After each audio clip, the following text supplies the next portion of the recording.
that once you get control of the border, you have to do something about the people who are here legally and who have been obeying the law. There has to be a route, not necessarily amnesty, because that tends to be a hot button issue, but there has to be a road to normalize their status.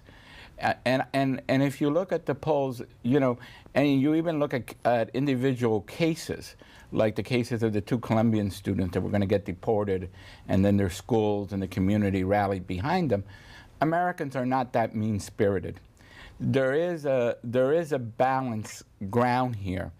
The problem has been is the immigration debate often becomes a debate between the 2 extremes of the case, and it's hard to get compromise when you're arguing between extremes. Cheryl. When Michael Chertoff was head of Department of Homeland Security, he complained that his agents were spending too much time picking up landscapers and maids and not enough time focusing people who truly intended to do us harm.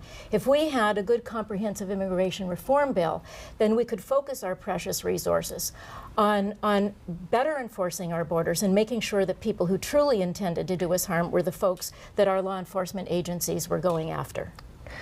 Let's get to Florida politics a little bit. What does this as a wedge issue do to someone like Bill McCollum, who now is touting what would be a conservative line, however, in opposition to one of Florida's most revered Republicans, Jeb Bush, who is on record opposing this bill? Well, I think that McCollum sort of gets a pass from conservative Republicans. They're not going to be angry that he disagrees with Jeb on this.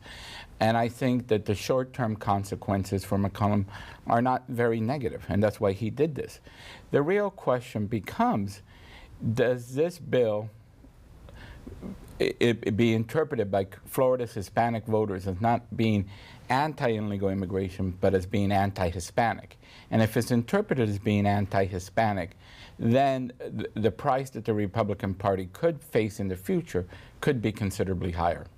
In the short time we have left, we have some news this morning. It looks like Lawton Bud Childs III might be jumping into the governor's race. Of course, Alex Sink now, the CFO of Florida, who sort of had the Democratic side locked up, may not now?